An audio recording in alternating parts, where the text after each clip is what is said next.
my name is Joe Doyle. I'm an economist, and I'm at the Sloan School of Management here. I'm also on the board of JPAL in the health sector. A lot of my research is in child welfare as well, so effects of foster care on kids, adoption policy, child abuse and neglect, prevention. But a lot of my research, especially my RCTs, are in healthcare. Just to give a little background, I have a few in the field right now.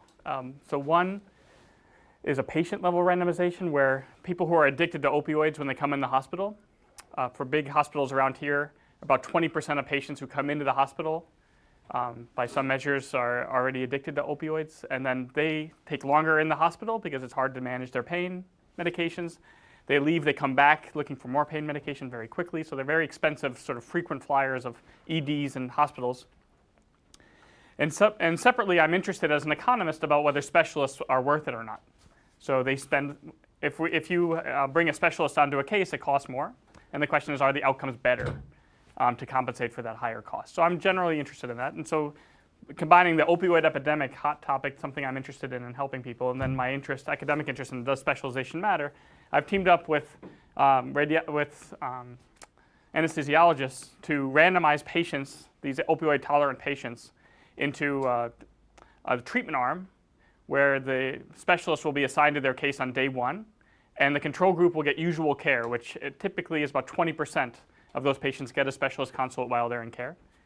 And then after they're discharged, the treatment group will have access to those specialists to manage their pain medications and work with their primary care physician to coordinate how they're going to manage this problem that these guys are already on too high of opioids. And I really think that's going to short circuit this revolving door back to the ED looking for more pain medication and hopefully make these guys' lives better and save costs at the same time. We'll see how all that works. But I feel like that is a question I'm truly interested in, and I found partners where it'll be a multi-site trial. In California, we have UC San Diego, UCLA, Cedars-Sinai, UC Irvine, and then we have Duke and potentially Vanderbilt and MGH on the trial. So we have 40 people in the trial right now, so it's just getting started. But we had to think about how do you randomize and how do you actually go about doing it. I have a number of other ones that I find to be interesting. One is Dr. Jeff Brenner. He was written up in the New Yorker a few years ago about hot spotting. He figures out who the most expensive patients are.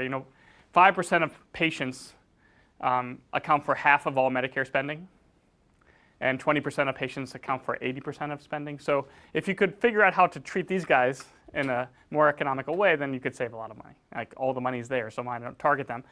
And so his program, he won Dr. Jeff Brenner won a MacArthur Foundation Genius Award.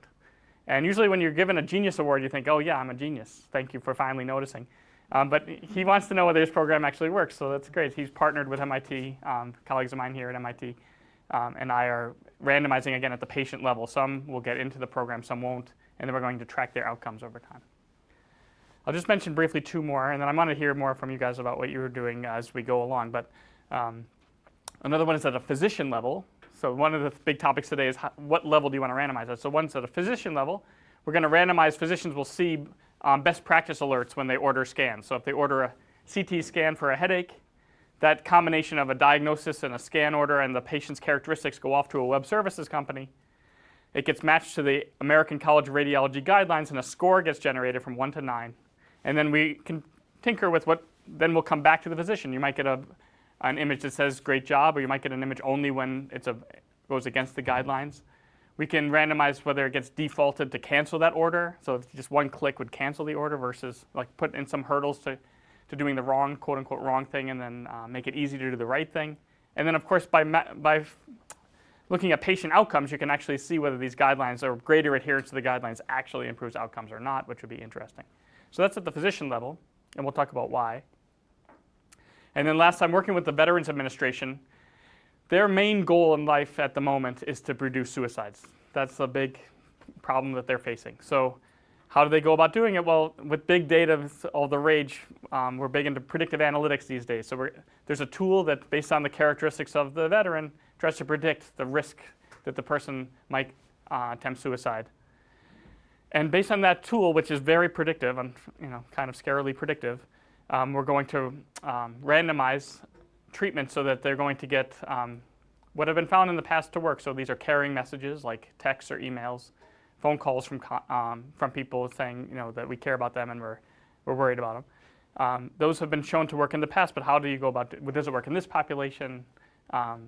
It's kind of an interesting question. So it's kind of hard to do it at a patient level. So they have something like, they have a few $1 million to do this. So there are 140 clinics that they could do it in, and they're going to roll it out to 25 of them in the first year.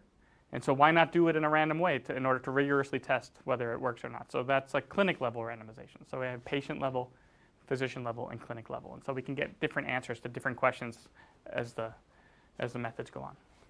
So how to randomize? I thought that was kind of funny when I was asked, how do you randomize? How would you randomize? If you wanted to test whether, what do you want to test?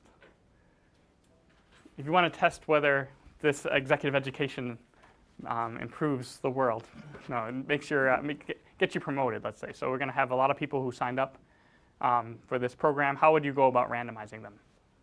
How do you randomize? How would you randomize? I guess I would assign each one a number and then go on randomizer.org. Randomizer.org? Yeah. Yeah. I have an hour and a half and we're done, right? How to randomize? Just some website and it comes up with some random number. It might be actually interesting to think from a physics standpoint, like how do you get random numbers? And like people talk about cosmic noise, or I don't know where they're getting these random numbers from. I kind of just take the random numbers. I'm hoping the computer scientists have figured that out. Flipping coins doesn't sound that interesting for an hour and a half, so I'm trying to caution. I'm not going to only talk about exactly that you're going to flip coins. We're going to talk about some more interesting things than that. So we'll talk first about what is randomization, just to make sure everyone's on the same page. You'd be surprised by people getting sort of confused by that.